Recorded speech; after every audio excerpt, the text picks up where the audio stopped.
श्री शिवाय नमस्तुभ्यम, श्री शिवाय नमस्तुभ्यम, हर हर महादेव, ओम नमः शिवाय। आप सब कैसे हैं? आशा करती हूँ आप सब अच्छे होंगे। और आज हम लेकर आए हैं पितृदोष के लक्षण और पितृदोष के कारण, निवारण, सारी चीज़ें जो हैं मैं आपको आज इस वीडियो के माध्यम से बताऊंगी। उपाय भी साथ में बताऊंगी, क्योंकि कई लोगों का मेरे लाइव में आकर यही क्वेश्चन था कि पितृदोष के लक्षण क्या होते हैं, पितृदोष का निवारण क्या होता है। तो मैंने सोचा एक वीडियो बना देते हैं। तो आज मैं पहले आपको पितृदोष के क्या होता है ये बताती हूँ। अगर किसी व्यक्ति की मृत्यु के बाद विधि विधान से अंतिम संस्कार न किया जाए या किसी की अकाल मृत्यु हो जाए तो व्यक्ति से जुड़े परिवार की कई पीढ़ियों को पितृदोष झेलना पड़ता है। इसके लक्षणों से मुक्ति के लिए जीवन भर उपाय करने की ज़रूरत होती है, पर ये उपाय आप कर लेंगे, नित्य नेम करेंगे तो आपका पितृदोष निवारण हो जाएगा। जैसे कि हमारे लक्षण हैं, लक्षण बता दूं मैं पितृदोष के, कि घर में परिवार में कलेश होने लगता है, बहुत ज़्यादा लोग आपस में लड़ने लगते हैं, पति पत्नी में लड़ाई होती है और एक दूसरे से नहीं बनती है। दूसरा लक्षण ये है कि बच्चे नहीं होते, संतान उत्पन्न नहीं होती है, अगर होती भी है तो वो किसी न किसी तरह से विकलांग होते हैं, या तो मंद बुद्धि होते हैं, या चरित्रहीन होते हैं, या होकर मर जाते हैं। इस तरह के बच्चे पैदा होते हैं। अधिकतर कहीं भी व्यवसाय में हम काम करते हैं, किसी भी फील्ड में हम काम करते हैं तो क्या होता है, हमें भारी नुकसान होता है, हमारा काम नहीं चलता है। इस तरह के लक्षण हमारे पितृदोष के होते हैं। और कोई भी घर परिवार में क्या होता है कि बीमारी बहुत ज़्यादा आ जाती है।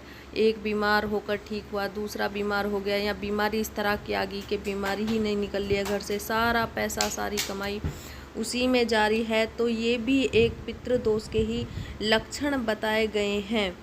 मांगलिक कार्यों में भी विघ्न होता है, बीमारियां बहुत लंबे समय तक चलना, ये भी बहुत बड़ी चीज़ है।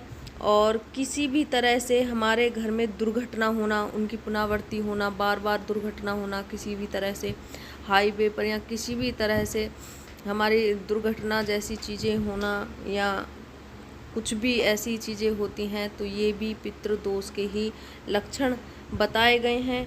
और मांगलिक कार्य जैसे कि हमारे जैसे कि विवाह है, शादी है, इस तरह की चीज़ों में भी रुकावट आने लगती है। काफ़ी टाइम हो जाता है, देखते रहते हैं लड़की पर लड़का नहीं, लड़की या लड़का मतलब विवाह नहीं हो पाता है, एक दूसरे की समझ में नहीं आता है, कुछ भी समझ सकते हैं। तो अब इनका क्या है और क्या होता है, घर में किसी न किसी को भूत प्रेत बाधा, मंद बुद्धि, यानी कि बेकार की चीज़ों में लोग पर घर के सदस्य सभी फंसने लगते हैं। ये सब है पितृदोष के लक्षण।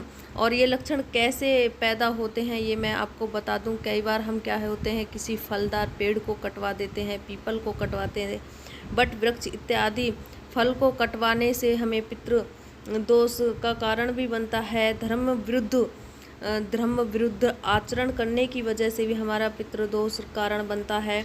और पितरों का विस्मृति या अपमान करना, पितरों की विधिवत संस्कार या श्राद्ध न होना, ये भी एक कारण होते हैं पितरों के। तो इन सभी कारण से, इन्हीं सभी लक्षणों से हमें पता चलता है कि हमारे घर में पितृदोष है। तो इनका क्या उपाय करें और कैसे हम पितरों को अपने घर में शांत रखें, कैसे उनकी पूजा पाठ करें, ये सारी चीज़ें हम आपको इस वीडियो के माध्यम से बताने के लिए जा रहे हैं। तो मैं बता दूं, पहला जो उपाय आप करेंगे, घर पर ही श्राद्ध, जैसे कि आपका श्राद्ध पक्ष में हमें सुबह जल्दी उठ जाना चाहिए, क्योंकि पहले पूर्वज थे वो सूर्य उगने से पहले ही उठकर सारे काम करते थे। सूर्योदय से पहले उठकर नहाएं, साफ कपड़े पहनकर पितरों की तृप्ति के लिए श्राद्ध दान करें, संकल्प लें, श्राद्ध होने तक कुछ न खाएं। दिन के 8वें मुहूर्त यानी कुतुब काल में श्राद्ध करें, और यह कुतुब काल होता है 11 से 11:30, 12 साढ़े 12 होता है। दक्षिण दिशा में मुंह रखकर बाएं पैर को मोड़कर घुटने को जमीन पर टिकाकर बैठ जाएं। तांबे के चौड़े बर्तन में जौ, तिल, चावल, गाय का कच्चा दूध, गंगाजल, सफ़ेद फूल और पानी डालें। फिर आप क्या करेंगे, ये तर्पण विधि है जी। हाथ में कुसा लें और घास रखें और उस जल को हाथों में भरकर सीधे हाथ के अंगूठे से उसी बर्तन में गिराएं। इस तरह 11 बार पितरों का ध्यान कर 11 बार करते हुए और पितरों का ध्यान करें, यानी कि 11 बार जल इस तरह से आपको लेना है। और जो जो चीज़ें मैंने बताई वो सारी चीज़ें आप यूज करें, डालें उसमें। और पितरों का ध्यान करते हुए हमें 11 बार ये अर्पित करना है। पितरों के लिए अग्नि में अग्रिम खीर अर्पण करें, खीर बनाएं, उसका प्रसाद अर्पण करें। इसके बाद पंचावली यानी देवता, गाय, कुत्ते, कौवा और चींटी के लिए अलग से भोजन निकालें और ब्राह्मणों को भोजन करवाएं और श्राद्ध के अनुसार दक्षिणा अन्य चीज़ें का ध्यान भी करें।